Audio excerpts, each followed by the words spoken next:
I'm holding it so it doesn't go in your coffee because you were really close to it going in your coffee. Oh, I just want to go back to bed.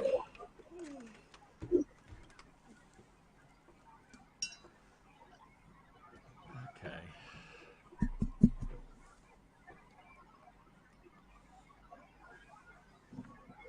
As far as I can tell, everything is good to go. Okay, Ruth, I'm going to go live. Yeah. Okay. So in 2 minutes. Okay.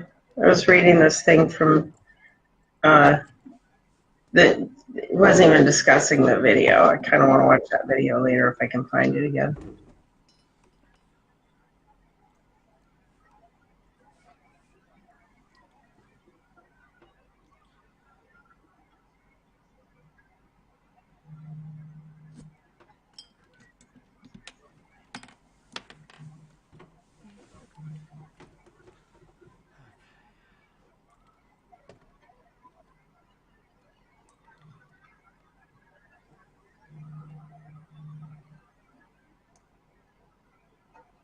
What are you going to do with me like you only hear Mom? I don't know. That's the only problem. Do you want me not to be on this one this time? No, I want you to be on it. You'll hear me. I'll reiterate anything that she says that you need to. Okay, that I need to know. Okay. And eventually we'll set it up so that I can hear it as well. You can hear it as well. If this happens again. But yeah, next time. Actually, you know what? You know what? If I call Britt, she can listen to me through her phone. She can listen to you. You can turn on her. She'll call you and it'll be on her phone so you can hear her that way. Okay, well, my phone is only at 60. That's fine. That's plenty of juice. Plenty of juice. Wait, I heard something coming out from somewhere. Well, that's because the sound is broadcasting at the moment. Hi, Mom. Hey, it's 4 o'clock. So it's hold on. Talk, Mom. All right, can you hear me? Yeah. Scared me. Okay, we're gonna have to do it in such a way though that it's not going back and forth through the thing. Yeah, so keep the sound down low. Okay. Do you have do your Bluetooth headphones connect to your phone? Where are they? They're at home. You didn't bring them with you? No.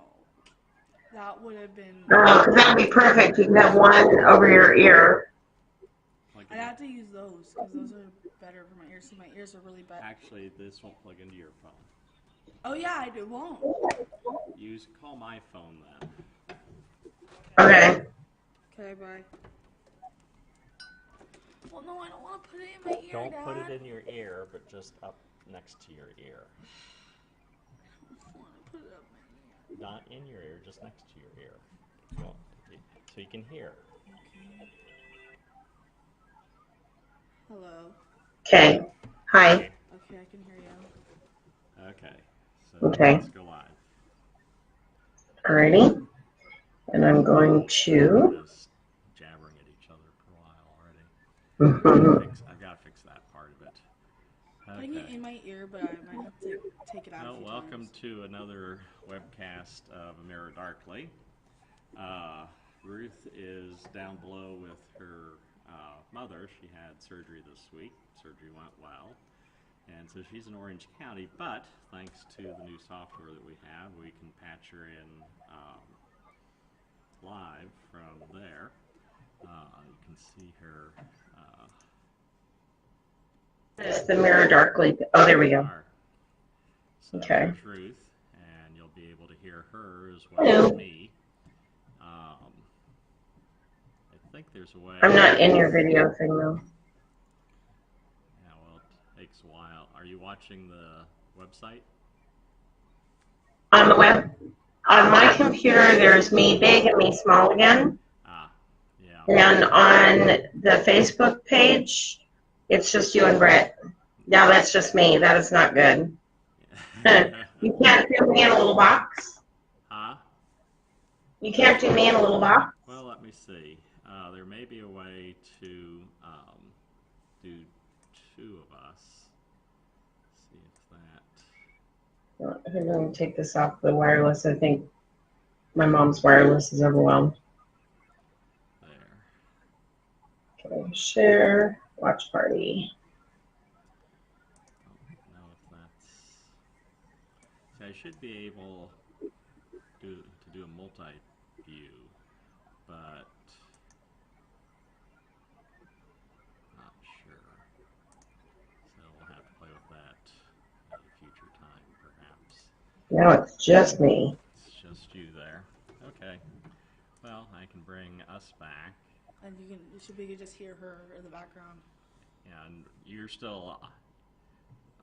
In Is your audio on? Should be. So Can you hear me? I can hear you.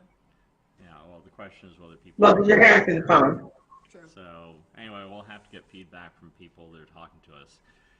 So, for our watchers, you get to enjoy us trying to figure out how to make the new software work. We can do fancy things like this now.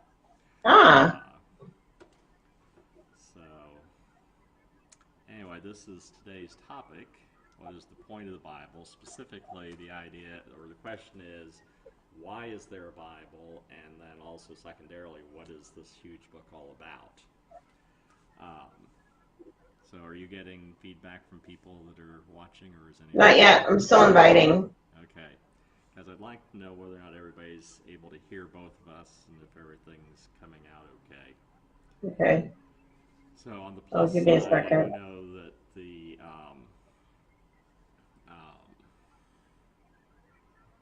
went out of my head now. That the audio and the video are syncing up on both ends, but It's because you're using a different everything computer. is fine. Everything seems to. That is, I'm getting indications on screen that I'm getting the audio working okay and coming through okay. So we'll see how that goes. The thing that's hard for people to grasp, well, it's like with our young people, like for Brittany here. For her entire life, she has had access to computers. She can't imagine a world without computers. She's always had television.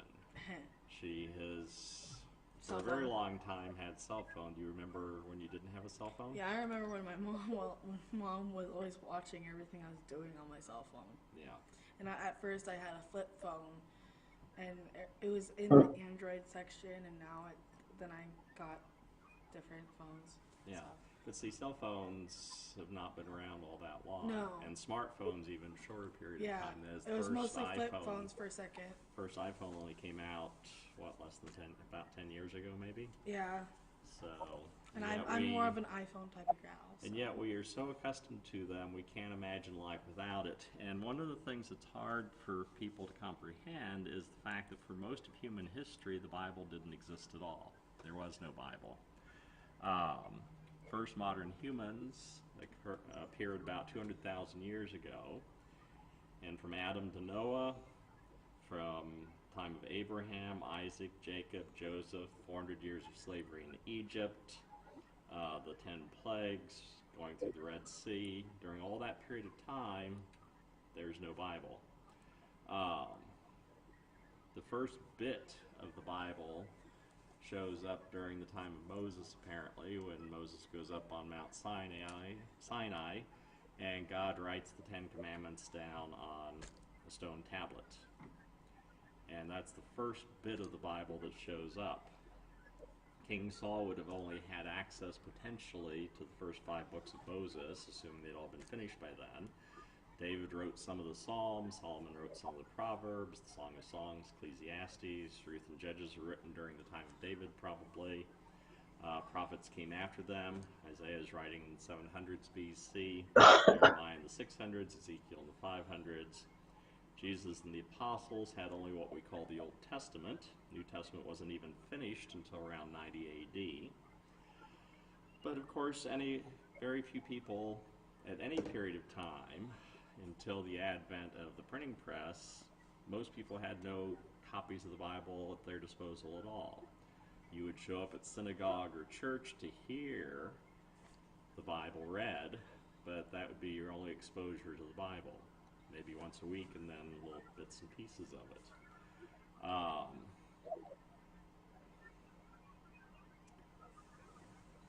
The first copy of the Bible was printed by Gutenberg around 1440 AD. And then it was years before copies appeared in languages that ordinary people could read. Luther was the first one to put the Bible into German, and that didn't happen. The New Testament was done in 1522, the Old Testament about 1534. Luther was one of the few people of his time that even bothered to read the Bible. Most theologians, priests, even the Pope, they didn't bother to read the Bible, didn't necessarily feel it was important to read the Bible. First printed French Bible appeared about 1520. King James Version appeared in English less than 100 years later in 1611. I'm getting a flashing on my streaming thing. No. What is the problem here? That's weird. Okay, why is that flashing?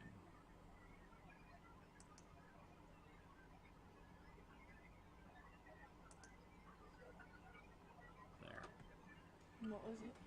It was an issue with, anyway, I fixed it. Okay, sorry. And then, in 1953, you have the Bible showing up in Luo.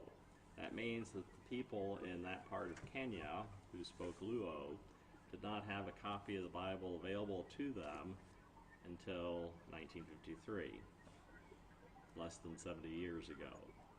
And so all that time up until then, no copies of the Bible were available.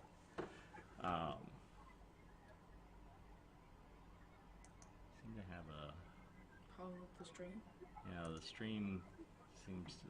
I don't know if anybody's seeing a problem. You're coming through fine for me. Oh, okay. Well, who knows then? Yeah, I'm not having any issues. I'm still inviting. Oh, okay. I was wondering why you're so quiet. I'm always quiet. I should probably try to do this before we start. That might be a good idea, and then people would be ready, and Then we'd get more then feedback. you'd be able to focus on, The feedback. All that kind of stuff. yeah. Yeah. So, And I'm just listening. You should do this little intro, so I just listen. trying to figure out how to do all of this. Mm-hmm. But yeah, the Bible has not always existed, and for most of human history, people didn't have access to the Bible even after bits and pieces of it did start to exist. And so the question then is, what is the point of the Bible? That is, if for all this period of time people didn't have copies of the Bible, then what was going on with it? Now, James Barr wrote a book a few years ago called Holy Scripture, Canon, Authority, and Criticism. Thank you. Trying to get it on screen properly. It was published originally in 1983. And he had some interesting points to make on this.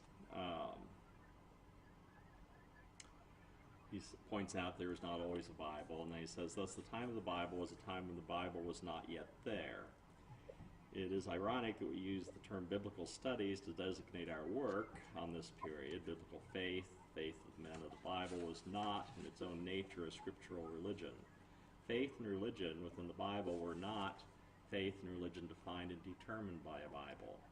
Only later, after Scripture had been formed and delimited, after the Bible had come to be perceived as a complete, finished, and delimited entity, did it become natural or indeed possible to see and to define Christianity as a scriptural religion, a religion the shape of which was determined and controlled by a written holy book, and with appropriate shifts of emphasis, the same might be said of Judaism. It is, for the apostles, points out, for Abraham, for all these people, their faith and their relationship with God were not delimited by a book. And most of the church's history, the book was there, but it wasn't something that your average person had access to, and even many people that, proclaimed the faith did not have a copy of Scripture. Paul for instance, when he wrote the New Testament, did not have access to physical copies, apparently, of the Gospels. That is, his understanding of what Jesus had done, what he had accomplished, it wasn't based on a text. It was what he had been told, what he had learned from the other apostles, as to what he had gotten directly from God that told him what was going on. Sorry, she scared me. She made a loud noise. Are you participating? Huh? What's wrong? Yeah, no. I don't know why she's loud. I made a loud noise. She made a loud It was probably the chair. I was moving in the chair. Yeah. It wasn't the loud noise you're thinking it was. Okay, we have a lot of people that have joined, but nobody has said anything yet. So, okay, so this is kind of interesting, though, that we're having this discussion, because right before we got on, when I was waiting for you to, oh, and I do apologize, those who are watching. I've been driving my mother around all morning, and my hair is not done, and I have no makeup on, so this is me. Yeah. And the This is quality of your the, microphone is very poor. yes, I know. That's why I quit doing my training videos on this computer, Yeah. because the microphone is awful. Yeah. So, anyway, about when we do these live, when people call in like this, maybe see if there's something we can do about the microphone quality. If we're going to have people, if a person's going to be doing it on a regular basis with us, that might be something right. we want to think about and consider. Just have them get a microphone. I've noticed, at least when I set it up today, is that it seems to be limited to 720p video quality. But I think that Facebook also limits us to 720p, so the video quality is what it is. All right, so anyway, so I thought it was interesting that, okay, so there was a sponsored ad for a church in the Antelope Valley that caught my eye, because the topic of their sermon was cremation or burial doesn't matter. Oh, yeah, I did not want to be that big. Oh, because nobody can see me. Okay, so anyway, so we can both be on screen at the same time, but I haven't figured out how to do that yet. Okay, let me finish my point. Sorry. So anyway, the one guy that wrote into him, it was totally off topic. The basis of his thing was, no, it doesn't matter, because when you're dead, you're dead. He's obviously a non-believer, probably an atheist, would be my estimation based on the little bit that I got to see or to read. So anyway, but then he and the person representing the church were going back and forth, and he's like, well, I don't believe that the Bible's true. And so the guy kept quoting scripture to him, and he said, you can't use the Bible to prove its own existence. So how would you respond to somebody that doesn't believe that the Bible's true in your discussion with them to try to convince them otherwise? Probably I would talk about the presuppositional nature of a belief in God. That is, I mean, there's several different ways you could approach it with someone. You could do the basic philosophical arguments for the existence of God, talk about first cause, the argument from design, what else? Those are the two strongest ones. But neither of them are fully satisfying, because to some extent they both have the same problem that much of apologetics is freighted with, which is that it tends to devolve to simply a God of the gaps argument. That is, we don't know how to explain this thing, and so we'll say that God is the cause for that. And that's okay as far as it goes, but fundamentally, from a scriptural standpoint and historically speaking, the existence of God is simply assumed. It's almost as if, just a minute there. Did you try to say something, Ruth? Yes. I said, I'm not talking about the existence of God. He's saying that the Bible's not credible, that it's not true, and then the person responding to him kept quoting scripture. Okay, well, if somebody somebody's saying that the Bible's not true or isn't credible, I'd ask him why he believes that. That is, why does he think it's not credible? What's his basis for assuming that it's not credible? Is there some reason that he has for thinking that it's not credible? I'd spend a lot of time asking questions, partially because it helps clarify where he's coming from, what exactly is the source of his difficulty, and then you can move from there. But yeah, simply quoting scripture of somebody who says they don't believe scripture is not going to be helpful. You're not going to get anywhere. So what you're going to have to do is try to get back to try to figure out where it is that you do have agreement.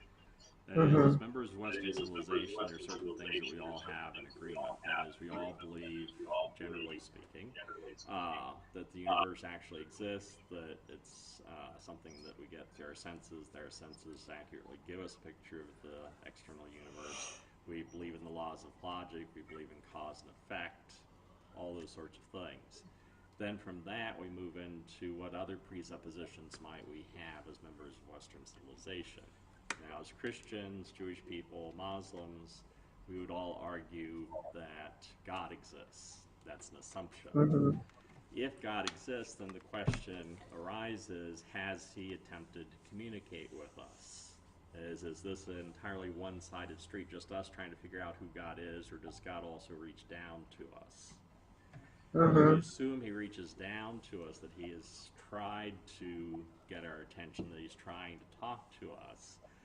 Then it's not an unreasonable assumption to think that he has somehow done something. And so as Christians, we assume that one of the ways he has revealed himself to humanity, well, actually he does it through two directions, from general revelation and from special revelation. General revelation is what you can see about God from the nature of the universe around us. It's just like an artist reveals himself to some extent in the artwork he produces. An author reveals himself in what he writes. An architect reveals himself in how he designs a building. Excuse me. What? Brittany's reaction. Yeah, well, she gets freaked out just when I walk in the room. Shut up. I'll leave. No, you can't. It'll be hard to do. Hop over everything. We're stuck in the sound booth. The reason we're doing it in here instead of the library is because this computer doesn't give us the lag between what we say and our mouths moving.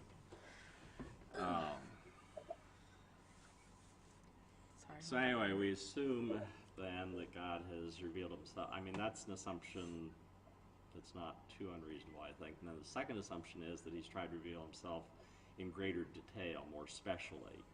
And so the way that we reveal ourselves to one another is through talking, to communicate on one-to-one. Hello. Hi, how are you? As you get to know somebody. And so we would argue from a Christian perspective that God has revealed himself, but the Bible reflects this. He revealed himself in dreams. He would show up and audibly talk to someone, like Moses sees this burning bush, walks up to it, and the bush is talking to him. Of course, you get into the whole question, is Moses out of his mind because he thinks he's hearing a voice out of a burning bush, but that's a secondary issue. I hear that sometimes. What'd you say, Brett? I said I hear that sometimes. Yes, well, a bush likes to talk to me, so I talk back to it. Yes, well, you have medication that helps prevent that.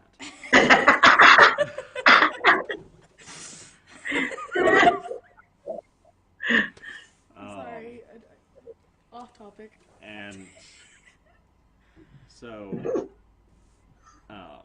if God does talk to people, if he does show up and talk to them, this takes on some form that can communicate the way people do, that the people that are talking to God then would record what it is that they experienced and heard that they decided had come from God.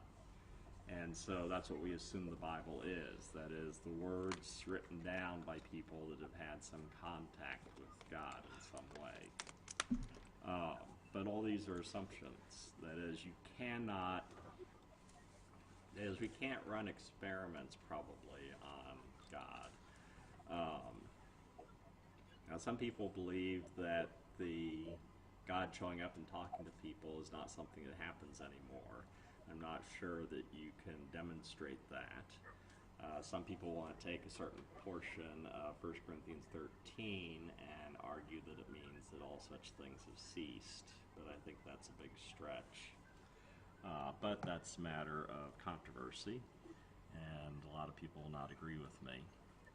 I don't agree. No, I'm just kidding. So the question is, for today's topic, is what's the point of the Bible? That is, if for so much of human history the Bible didn't exist, then why has it come to exist? And then why are we now in a position for the last 400 or 500 years where the Bible is easily accessible to increasing numbers of human beings? It started out becoming relatively easily accessible to those who speak the majority languages on the planet. That is, you think in terms of English, French, German, Spanish, Russian, Chinese.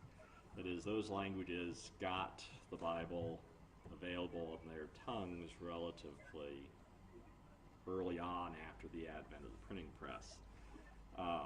And today, most language groups have at least portions of the Bible available in language. There are very small groups of languages that still lack it. As Christians, we think it's very important for people to have copies of the Bible in their own tongues. But why did God wait so long then to ensure that everybody could have access to the Bible? That is, what is the role the Bible actually plays in a life of faith and our relationship to God? Since it seems to be a secondary thing, that is, God, for most of history, did not reveal himself through a written scripture. So what do you think? Well, I think it's part of the natural, the way we've developed as humans, and of course nothing surprises God, and so he knows that primarily information would be passed on through story, through the oral tradition, but then eventually we would start writing things down, and that it would become, that writing would become more and more common, and now electronic transmission of information is very, very common. A lot of people read electronic books more than they do paper books, and things like this, like video and stuff. Like I know that if I want to train teachers on how to use something or how to do something in particular, it's better for me to make a short video that's less than 5 minutes than to write it out and have to do screenshots and things like that to show them how to do stuff. Because now I can record what's on my computer screen and talk along with it. Not on this computer because the microphone isn't that good, but I've done it at work where I show them on the screen what they need to click on and what they need to do, and I'm talking as I do it, and you can watch them. There's tons of those. Brittany watches that Markiplier guy that plays video games, and he talks all through the video games, and so you can see how to play them. So I think that eventually the actual physical written stuff will fade more into the background as video and probably eventually thought transmission of information will become kind of more the future than even the written word. Yeah. But, you know, I think it's funny when people say, oh, but I have to have a paper book in front of me, you know. And now I will say that for some things I do like the paper book still. I love to open a book and smell the binding because it smells good. New book smell. Yeah, I never sniff my computer. But no, but it's something that I associate with reading that I enjoy.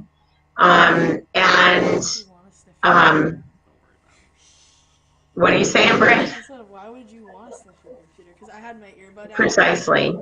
I had my earbud out. Well, it's kind of like that new car smell. Like my mom has a new car, and I like getting in her car because I enjoy the smell. I like the And smells are a very strong part of your memory.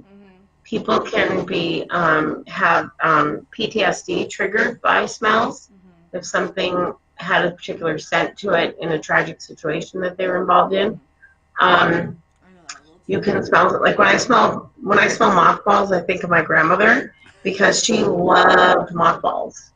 She put mothballs in the clothes in the cedar chest. So the stuff that was in the cedar chest smelled like cedar and mothballs. It's an interesting combination of smells. But Is it a moth? so smelling bindings of books is not completely strange. What? Oh, are you explaining mothballs to her? Oh, sometimes when we go to Walmart, I'll let you sniff one. Why? I'll let you sniff the box. It's pretty powerful. Yeah, it's a strong smell. Okay. Yeah, you don't want to sniff too close, but just kind of walk it over. Anyway, it brings back memories for me. But anyway, that aside, when I have a book that I need to market, now someone did tell me my Kindle will do the same thing, but I'm not there yet, technology-wise.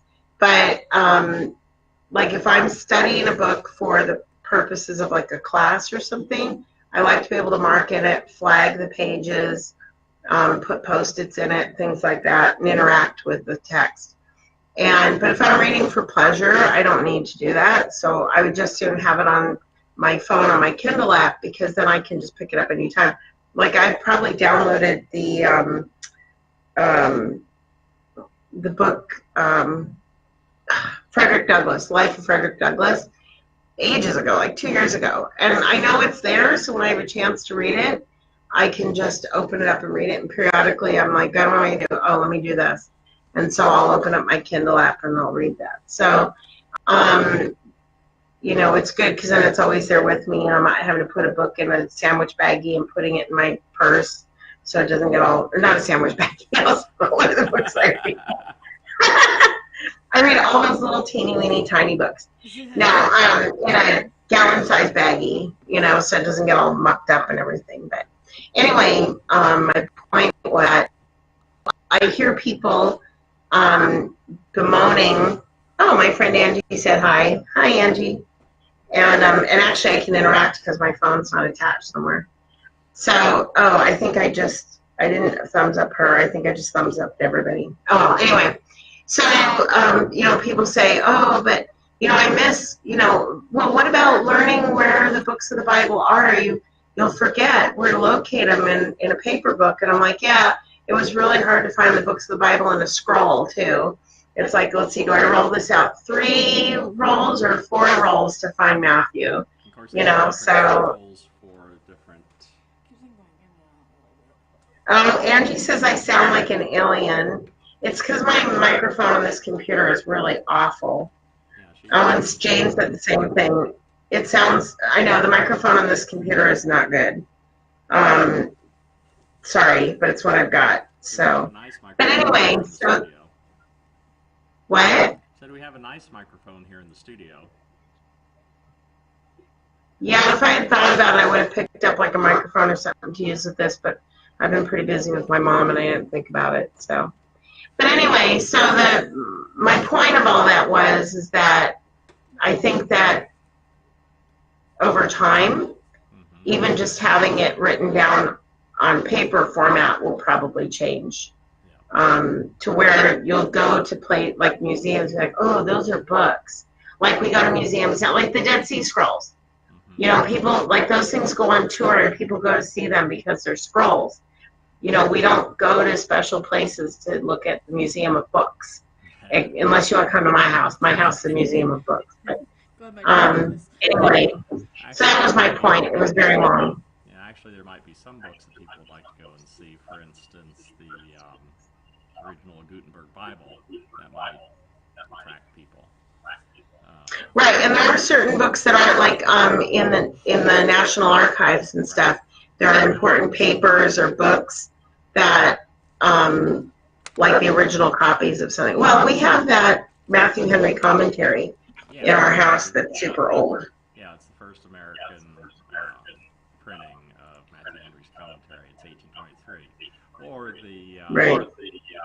first edition, first printing of Ray Bradbury's first book. Hey, I like Ray Bradbury. Yes, and we happen to have that book. Didn't he send you a letter one time? Yes. Yeah, Daddy met him. Good job, Dad. So did you.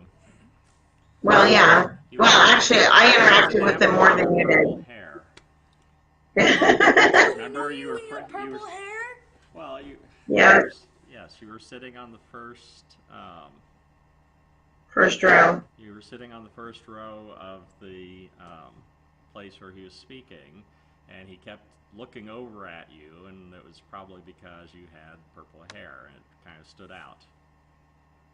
Wait. Seafood dress too with the shoes. My famous dress. So my friend Jane said the Dead Sea Scrolls are bits. I saw them at the Museum of History in North Carolina and was so surprised at what they actually are. Yeah. So, and Robin, you saw the Dead Sea Scrolls too, right? Yes, and one of the things to keep in mind about scrolls is that under normal circumstances, each book of the Bible would be a separate scroll. So you wouldn't have one scroll that has all the Bible on it. If you go to a synagogue, you will see a Torah scroll, which will have all 5 books of Moses on one. It's a very big scroll. Yeah, they're really giant. They're very giant, but that's for special purposes. For if you personally owned a scroll, usually each scroll would be one book or part of a book, and so you'd have to go from scroll to scroll to read through an entire corpus of material. Hey, Robin, Jane says she can't hear you. She can't hear me? Right. She's saying she can't hear you. And Angie says she doesn't hear you either. Really? I hear you fine. That's not good. For those of you that are just tuning in while he plays with this, I'm not there in town with them. I'm actually about 120 miles away at my mother's house because I'm taking care of her after her surgery. So, Okay, just a minute here. Okay, he's playing with his audio. So we assumed that people could hear him. I can. Okay, can people hear me when I do it this way? Can you guys hear him when he's visible on the screen? Let me text them and ask them. Yeah, ask them and find out. Yeah. Okay.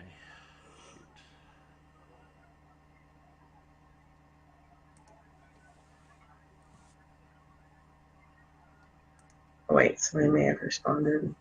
My volume's at 60% and Ruth is very loud, but RP sounds like a whisper. Karen, she's on you either. Hello? She tuned in and she's not hearing Can you. you hear me? And Angie says you're very low. Can you hear me? Okay, somebody says I'm loud. No, I'm loud, but I'm always loud. You are, Mom. Yeah, I wonder what I'm doing on But Jane's 60% very loud, and you are like a whisper. Okay, well, let me see here. I'll do something I've Sorry, not set up I gotta properly. be funny. I'm the one who makes it funny. You're the comic It relief. really is. I really am. My Mom. phone keeps falling asleep. Your phone? There it Yeah. is. Yeah, Dad's is asleep, but I can hear you. So for those of you who might have missed it, since you can hear me loud and clear, he was saying that, Um, oh, now you're loud, and I'm getting a lot of background noise, but that's fine, I can live with that. okay, so I'm louder now? Yeah, Okay.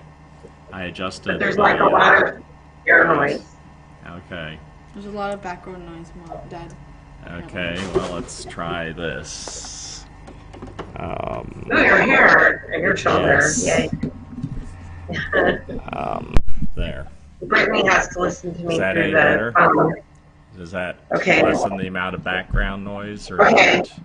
Well, Jane said yes, but I'm not sure to what. Okay, she can hear you. Jane can hear you a little more now, Okay. and Angie says she can now.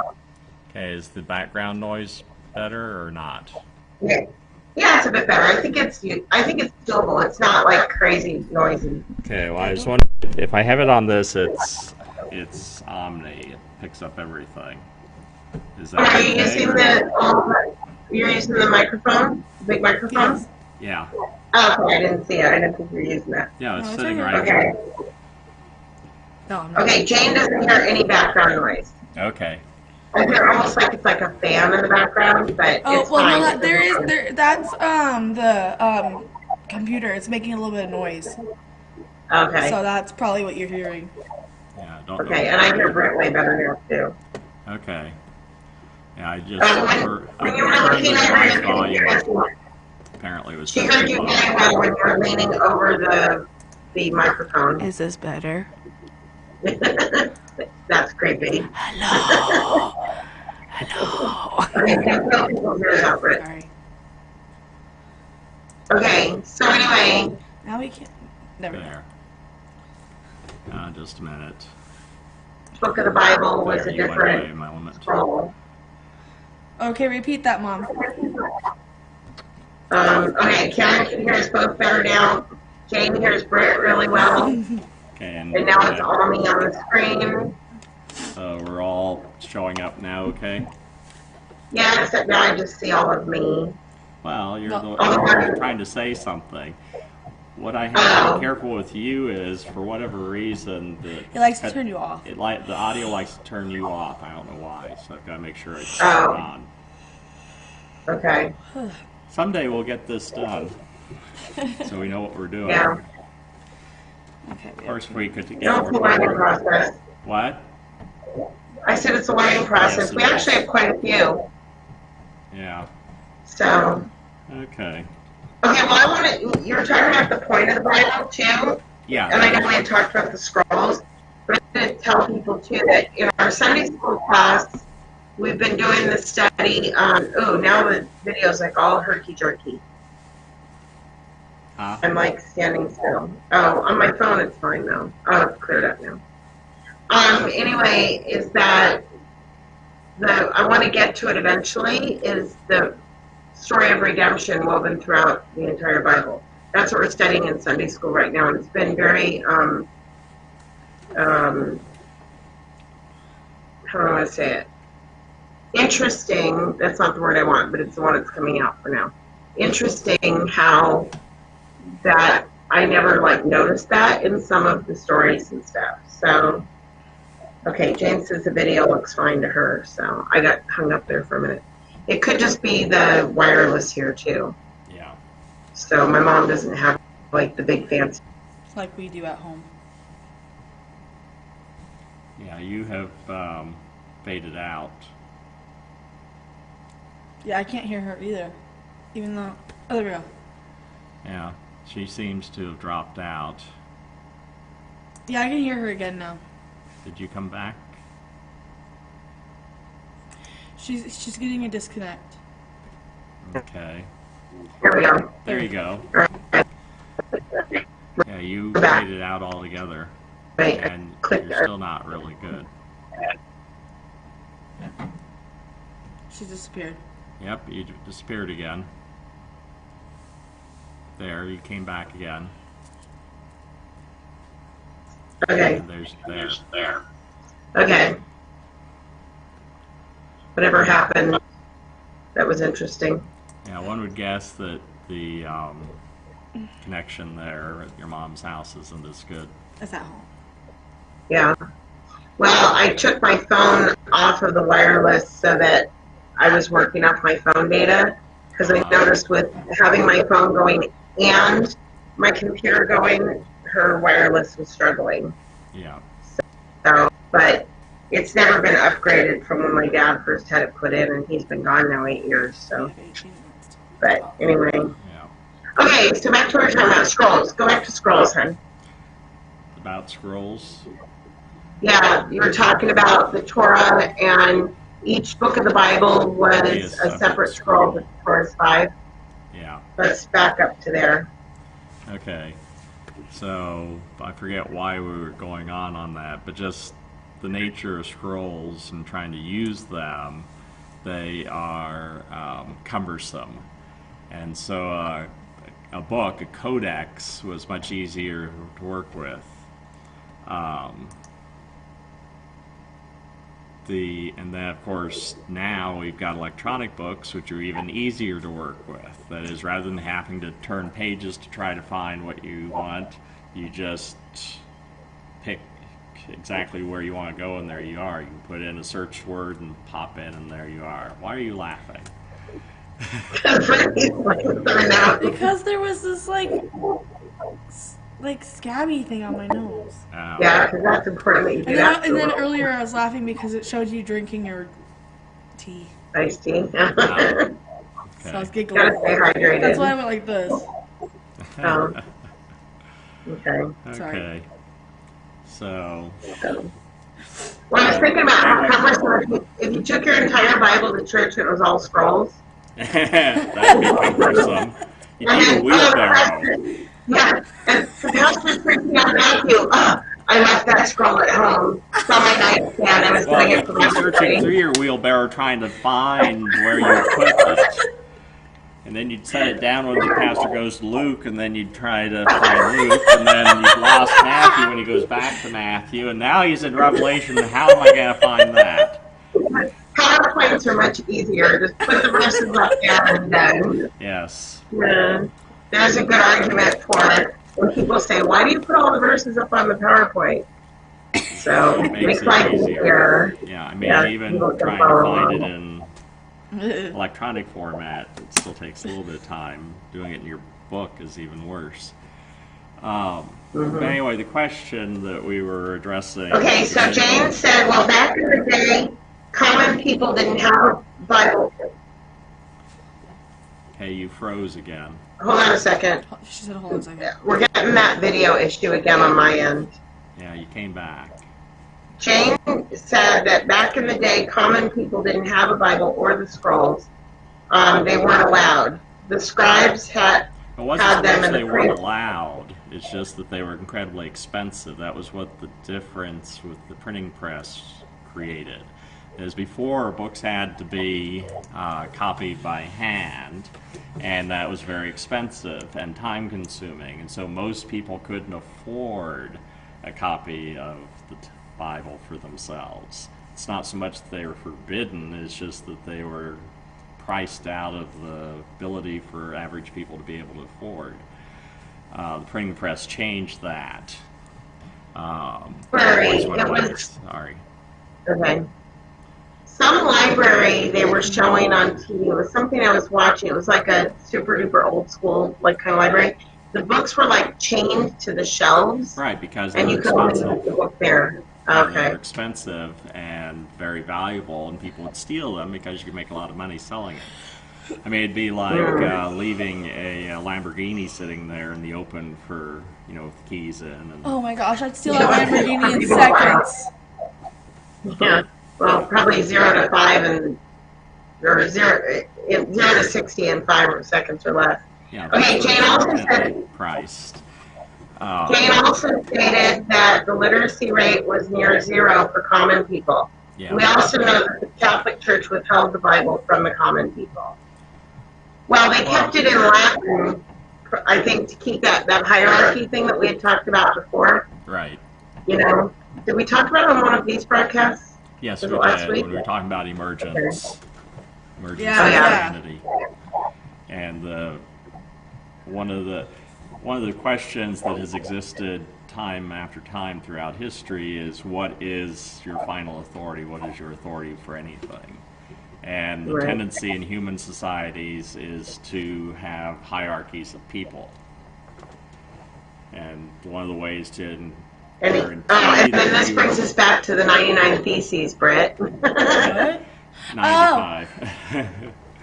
But one of the key things... Oh, I'm having video issues. Okay, can you hear? But she said that's why Martin Luther wrote the 99 Theses. Yeah. 95. Okay. I was like, because she's stuck, but I'm asking. Yeah, you keep getting stuck and disappearing. Yeah. Well, Britt can hear me, so she can translate. Yeah, I'll translate everything. Yeah. I wonder if there's a hot if that would be better. Maybe. What? Let me try to switch my settings. Let me switch to a hotspot. She said, let me switch to a hotspot. Oh, you think that's gonna? Yeah, she's gonna try it. Oops, I did not mean to breathe in the microphone. Sorry, guys. It's okay. There it is. My butt's hurting, so I'm kind of like wiggling myself around. I'm gonna turn it on the hotspot. Are you on a hotspot now?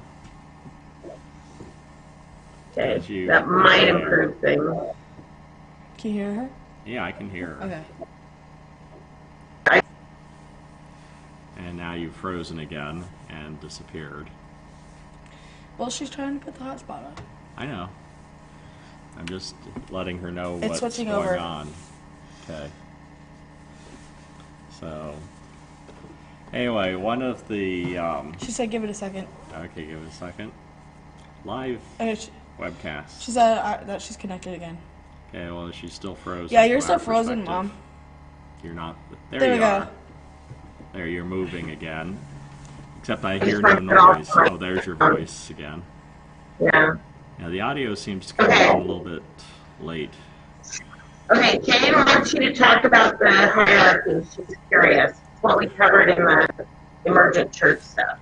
Okay, human beings are naturally hierarchical. That is, we like to have bosses. Eric Fromm wrote a book a while back, shortly after World War II, as I recall, Escape from Freedom. And he discussed why you have such an attraction for totalitarian systems. And people are naturally hierarchical. We seek leaders, we seek people that can tell us what to do. And there are various ways of ensuring a hierarchy continues and is established.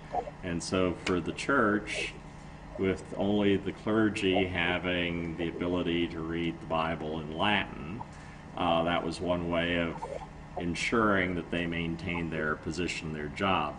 Of course, that's the nature of bureaucracy in general. Bureaucracies are established because you need to have an organization to try to keep everything working and moving. But They the start for one problem reason is but continue that... for another. What? I said they start for one reason but continue for another. Yeah, They they end start up... because you need them, but they continue because then they have power. Yeah, that is, it becomes self-perpetuating. The original purpose of a bureaucracy is to make sure that you're accomplishing your goal as an organization. But as time goes on, the goal of the bureaucracy becomes just to ensure that they continue to have a job. And so you do whatever you have to do in order to maintain your position. An example of this would be with cuneiform writing. Cuneiform writing continued to exist up until the 1st century AD. It continued to exist even after the invention of alphabets.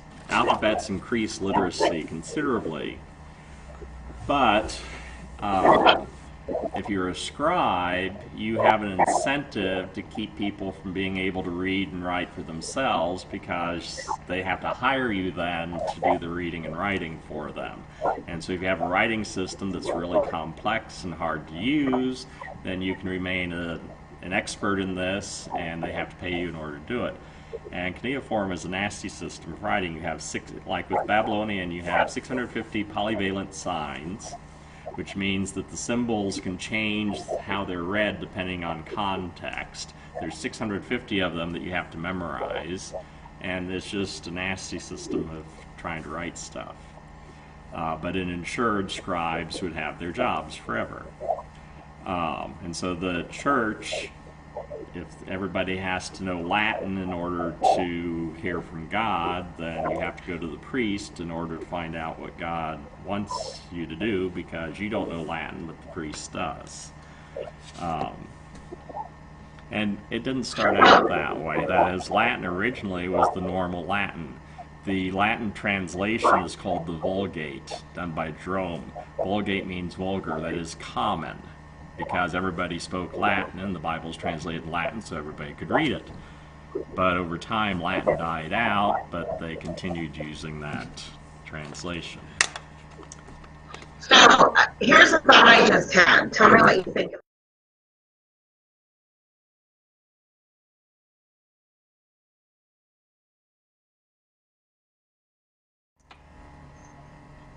All right. So, Is it back? She's talking.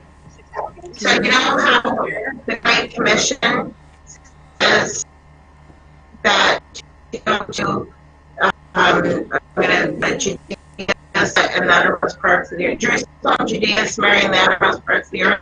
So the gospel went from where they were to near where they were, a little where they were, all the way out into the world. Perhaps that's the way that God designed for the Bible to go out. That at first it was these people that are telling stories and know the stories and pass them along to their children. And then eventually when it went out like in uniform, whatever, these other languages, and then eventually went into the more common language. There seems to be a correlation between the two, I'm just saying. Okay. I sort of heard some of that. You broke up a lot. Well, my screen disappeared, like it went completely black, and it was me, and so anyway, basically the idea that just in the same way that we're supposed to go into all the world and preach the gospel, you know, starting with yes, and the other that is the way God designed for the mission of Scripture as well. It was, you know, being created on location, well, location, but when you give a whole world Yeah, your for connection history. is very poor quality. Okay. Yeah, Anyway, you're like cutting out a lot. I'm not sure why. Perhaps going to a hotspot wasn't the Best idea. best. She said it's better. It was doing it on the wireless. Yeah. Then what was it? So, Okay. it may be my computer. It's a very old laptop. I need a new computer. Yep, you do. We need a cleaner. Maybe I'll Okay. Mom laughed. I should have sleep over here. She's on his laptop now. So, but anyway, can you understand what I'm saying now? Sort of. Okay. Or can turn over here. You were also cutting out really bad on the phone too. My phone's carrying a lot. Yeah. Phones may do a lot. So it may just be getting slightly overwhelmed. Yeah, maybe we should just We're actually close at 5 o'clock, so. let's just Yeah, do so that. close to 5 o'clock. You didn't do your Why don't commercial. you go ahead and read the commercial? Me? What? Yes. Well, you've got it sitting here, and there you go. You have the paper and you got the better connection. Do I just read it? Yep, just read it. A MirrorDarkly Unbridled Inquiry is brought to you by Quartz Hill Theology. You can find us online at www.theology.edu. Classes are offered online as well as in person. Quartz Hill Community Church is a local body of believers who believe in loving God and loving people. We are located at 51st Street West and Avenue K in Quartz Hill, California. We have morning worship on every Sunday morning beginning at 11 a.m. Our services combine traditional as well as contemporary worship with Bible-centered teaching. We offer Sunday schools for all ages. Sunday school, I believe, begins at 10 a.m. On Wednesdays, we have dinner and prayer meeting beginning at 5:30 p.m. If you are in the area, join us. You can also follow our Facebook page and check out our website at www.littlebluechurch.org. There you go. That's good. Oh, just a minute, Ruth. About 4 o'clock. Hey, what? She was just telling she was just saying that we come back, we do this every Saturday. Yes, we do this every Saturday at 4 o'clock. And Different eventually- topics. Different topics. Eventually, we'll get the technology down better so that we have less issues. Yeah, we're just trying things out. We're still learning. This is only the 8th broadcast, and none of us, before we started doing this, We didn't knew even how know what to we're run- doing. How to run a video streaming thing. So, and this is new software. This first, I think this is the first episode we've used this software with. Yeah. So, which is very sophisticated. It allows us to do all sorts of fun things, but yeah.